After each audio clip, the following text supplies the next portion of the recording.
Hello friends, I am Priyanka and you are watching Priyanka's teaching. Friends, today I am going to explain you lesson number 7 given in the book of class 5, James English Reader Silver Jubilee Edition. Friends, the title of the chapter is The Secret. Before going through the chapter, we will go through the get set, so please be with me and let's start. The children in the story explore secret places in an enchanting garden. ये जो कहानी हम पढ़ने जा रहे हैं इसमें कुछ बच्चे हैं और ये जो बच्चे हैं वो एक सीक्रेट प्लेस को एक रहस्यमय जगह को खोजते हैं और वो जो जगह है वो एक बहुत ही इंचेंटिंग गार्डन यानी कि मोह लेने वाले गार्डन में बागीचे में है। एक एक्टिविटी यहाँ पे दी हुई है फ्रेंड्स जिसमें लिखा हुआ है कि collect some fallen leaves and paste them within the outline to make a beautiful butterfly. Means यहाँ पे कह रहा है कि आप कुछ गिरे हुए पत्तों को इकट्ठा करिए और यहाँ पे जो ये आउटलाइन ऑफ बटरफ्लाई दिया हुआ है इसमें पेस्ट करके एक बहुत सुंदर सी तितली बनाइए। The samples will give you ideas, so if you want to take ideas you can take it from here. ठीक है, ये आइडिया आप यहाँ से ले सकते हैं। Now I am going to explain you the chapter line wise, so please be with me.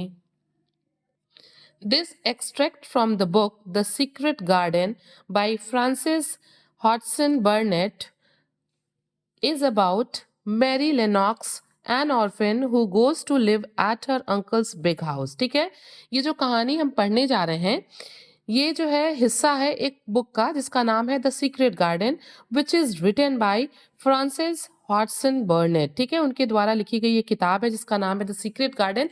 उसी का एक ये पार्ट है, एक हिस्सा है जिसका जो मेन कैरेक्टर है वो है मैरी लेनॉक्स, जो कि एक ऑर्फन है, जो कि एक अनाथ बच्ची है और वो अपने अंकल के घर एक बहुत बड़े से घर में रहने के लिए जाती है। She loves to walk in the huge garden with the house. उसके अंकल के घर से लगा हुआ उनके घर में एक बहुत बड़ा सा गार्डन है जिसमें उसको घूमना टहलना बहुत पसंद है। One day she finds a door to a hidden garden. एक दिन उसको उस बागीचे में एक डोर दिखाई देता है। ठीक है, और उस डोर के पीछे क्या है, एक हिडन गार्डन है। She does not tell anyone about it. वो किसी को भी उस हिडन गार्डन के बारे में नहीं बताती है except her cousin Colin who has been ill since childhood. वो केवल जो है अपने कजिन कोलिन को उस बारे में बताती है जो कि बीमार है। और कब से बीमार है, बचपन से ही वो बीमार है। एंड कैन बेयरली वॉक, और वो चल भी नहीं सकता, बहुत मुश्किल से थोड़ा बहुत चल सकता है। Colin becomes curious and asks Mary and Dickon, a young boy from the village, to take him to the secret garden. ये जो कोलिन है ना, जो कजन है मैरी का, वो क्या करता है, वो becomes curious, वो बहुत जिज्ञासु, वो जानने की इच्छा रखता है उस जगह को। and asks Mary and Dickon, और वो डिकन और मैरी से कहता है, यहाँ पे डिकन कौन है, डिकन एक यंग बॉय है, वहीं गांव का ही रहने वाला एक बच्चा है।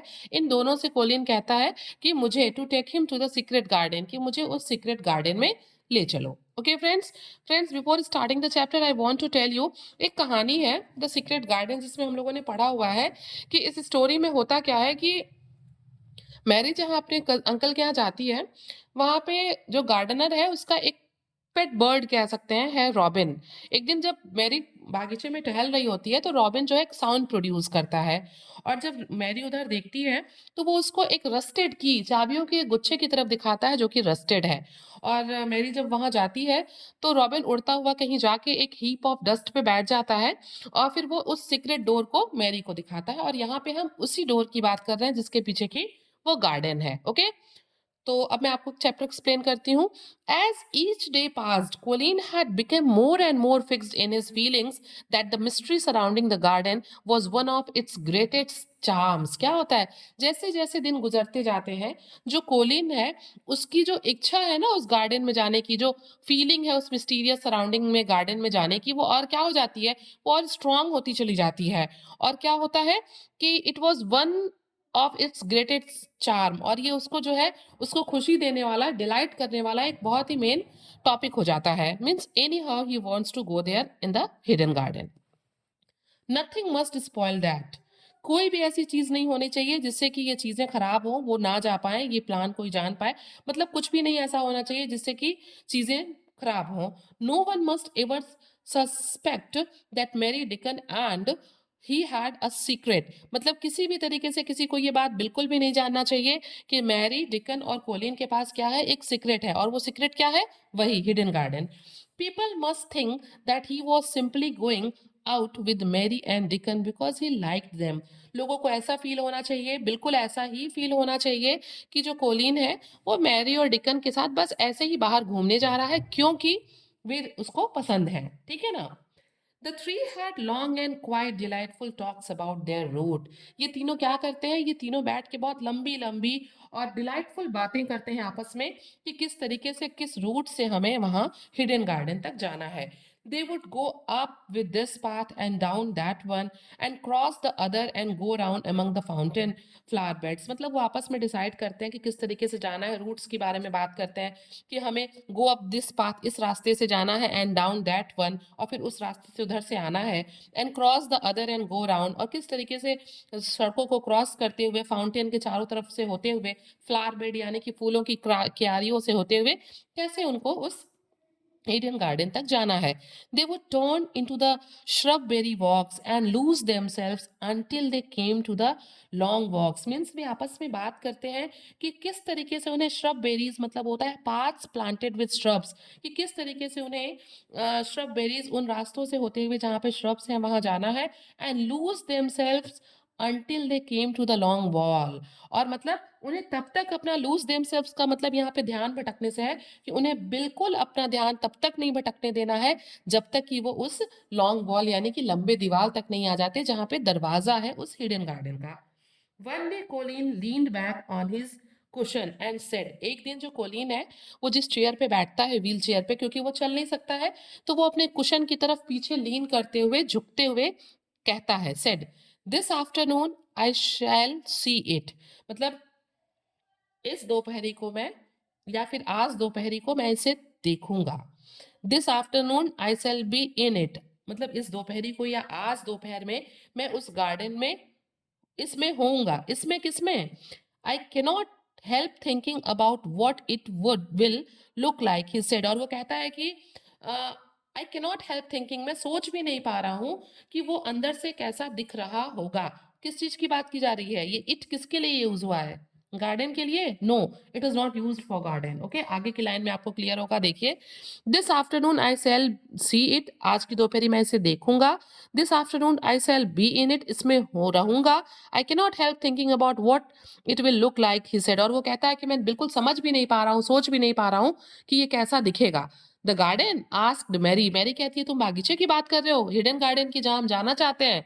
The spring time, Colin said, Colin कहता है नहीं, मैं गार्डन की नहीं, मैं उस बसंत ऋतु की बात कर रहा हूँ जो उस गार्डन में देखने को बसंत मुझे मिलेगा। मीन्स यहाँ पे जो इट का यूज हुआ है ना, वो स्प्रिंग टाइम के लिए हुआ है। I was thinking that I have really never seen it before, और कोलिन कहता है कि मैं सोच रहा हूँ कि सच में मैंने पहले ऐसे कभी भी नहीं देखा है। क्यों नहीं देखा है? I hardly ever went out, क्योंकि मैं बहुत मुश्किल से बाहर जाता हूँ, मैं कभी बाहर निकल नहीं पाता क्योंकि मैं चल नहीं पाता। वेन आई डिड गो, और जब मैं जाता भी हूँ, I never looked at it, मैंने कभी इसे देखा नहीं है। किसे? वसंत को। I did not even think about it, मैं इसके बारे में सोच भी नहीं पाता। भाई, जिस चीज़ों को हमने देखा नहीं है हम उसको उसके बारे में सोच कैसे सकते हैं, इमेजिन कैसे कर सकते हैं। बट आगे कोलिन क्लियर करते हुए कहता है कि I have a picture like it in one of my book, लेकिन वो कहता है कि लेकिन मैंने अपनी एक किताब में पिक्चर देखा हुआ है, और वो पिक्चर्स कैसे हैं? क्राउड्स ऑफ लवली पीपल, उस पिक्चर में लोगों की एक झुंड है, भीड़ है। एंड चिल्ड्रेन विद गार्लैंड्स, उसमें पिक्चर्स हैं बच्चों के जो हाथ में माला लिए हुए हैं या फिर पहने हुए हैं। And branches with blossoms of them, पेड़ की डालियां हैं जिसपे फूल लगे हुए हैं, कलियां लगी हुई हैं। Everyone laughing and dancing and crowding, सारे लोग वहां पे हंस रहे हैं, भीड़ इकट्ठा किए हुए हैं, नाच रहे हैं। And playing on pipes, pipes का मतलब यहाँ पे हम कह सकते हैं कि विंड वाले इंस्ट्रूमेंट्स हैं, फ्लूट्स हैं, और वो सब वहां पे क्या कर रहे हैं? वहां पे कुछ म्यूजिकल इंस्ट्रूमेंट बजा रहे हैं। How funny, said Mary, Mary कहती है कि मतलब कितना फनी है, कितना ये हास्यप्रद है तुम जिस सीन की बात कर रहे हो। That's really just what it feels like, और सच में तुम जैसा बता रहे हो ना, बिल्कुल ही वैसा मतलब फील हो रहा है कि वहां अंदर सब कुछ वैसा होगा। If all the flowers and leaves and green things and birds and wild animals danced past at once, what a crowd it would be। और फिर वो एक्सप्लेन करते हुए कहती है कि सच में अगर हीडन गार्डन में जहां हम लोग जाना चाहते हैं, वहां पे जितने भी फ्लावर्स हैं, जितनी भी पत्तियां हैं, जितनी भी हरी भरी चीजें हैं, बर्ड्स हैं, वाइल्ड एनिमल्स हैं, अगर वो सब एक साथ अचानक से डांस करने लगेंगे तो कितनी ज्यादा भीड़ हो जाएगी। I am sure they would dance and sing and flute, and that would be the wafts of music, और वो कहती है कि मैं श्योर हूँ कि वे सब नाचेंगे, गाएंगे, फ्लूट बजाएंगे, और एकदम एक बढ़िया सा जो है म्यूजिक, एक बढ़िया सा टोन जो है वो प्रोड्यूस होगा। They both laughed but it was not because the idea was laughable. ये बात सुन के कोलिन और मैरी दोनों हंसने लगते हैं। वो इसलिए नहीं हंसते हैं क्योंकि जो आइडिया था वो बड़ा लाफेबल था, बड़ा हंसने वाला विचार था, but because they both so like it. वो दोनों इसलिए हंसते हैं क्योंकि उन दोनों को, चाहे वो पिक्चर हो, चाहे वो गार्डन के अंदर का इमेजिनरी सीन हो, वो बहुत दोनों को पसंद है। Okay, when Colin was ready he was carried downstairs and put in his wheeled chair. जब जो है कोलिन जाने के लिए रेडी हो जाता है तो उसे जो है उठा के उसके व्हील चेयर पे बैठाया जाता है और उसे नीचे डाउन स्टेयर्स ले आया जाता है। ठीक है, wheel chair near which Dickon waited outside the house, और वहां पे बाहर जो है डिकन वेट कर रहा है, किसका, मैरी का और कोलिन का।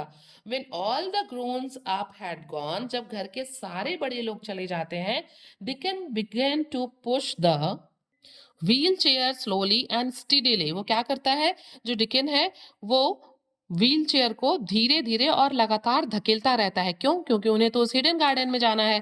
फ्रेंड्स, आप ये पिक्चर देख सकते हैं जिसके बारे में कोलिन बात कर रहा था कि उसके बुक के एक पेज पे इस तरह के पिक्चर्स बने हुए हैं।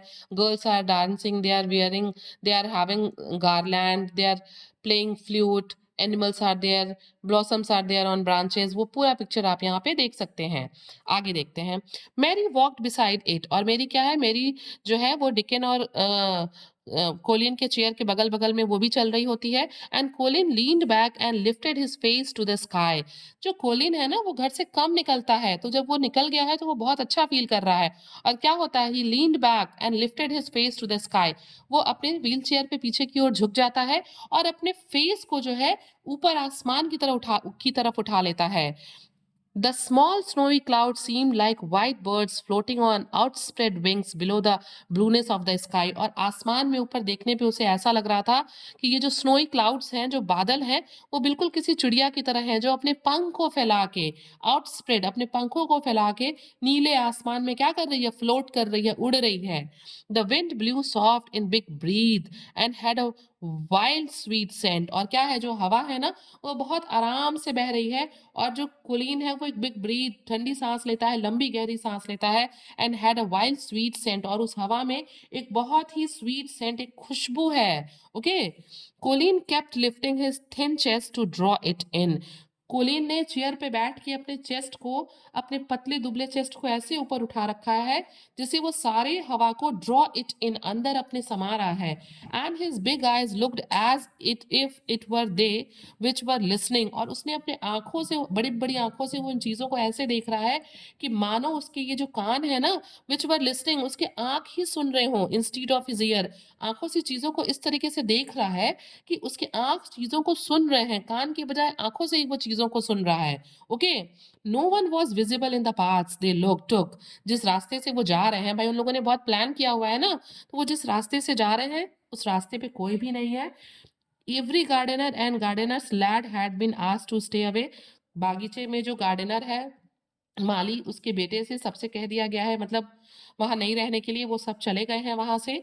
The three children one in and out among the shrubbery. जो बच्चे हैं ना, तीन बच्चे, कौन, मैरी, कोलिन एंड निकन, ये क्या कर रहे हैं, one in and out. One in and out का मतलब होता है मूव्ड राउंड द पाथ। ये जो है सड़कों से, रास्तों से होते हुए, अमंग द श्रबबेरी, श्रबबेरी के बीच से होते हुए, रास्तों से होते हुए, एंड आउट, उनके बीच से होते हुए, बाहर आते हुए, and round the fountain, fountain के चारों तरफ से होते हुए, following their carefully plan route for the mere mysterious pleasure of it. और उन लोगों ने जिस रूट को बहुत केयरफुली प्लान किया हुआ है उसको फॉलो करते हुए अपने मिस्टीरियस प्लेजर को पाने के लिए, केवल अपने मिस्टीरियस रहस्यमय सुख को प्राप्त करने के लिए, केवल वो इन रास्तों को फॉलो करते हुए वो अपने डेस्टिनेशन की तरफ बढ़ रहे हैं। एट लास्ट, अंत में, they turn into the long walk. वो क्या करते हैं, वो टर्न करते हैं एक लॉन्ग वॉक के लिए बाय द इविड वॉल। किस वॉल की तरफ, इविड वॉल, जिसपे इवे क्रीपर्स, क्रीपर, इवे जो है ना एक क्रीपर है, तो उस तरफ जो है वो टर्न करते हैं। The excitement of N approaching thrill made them some strange reason being to speak।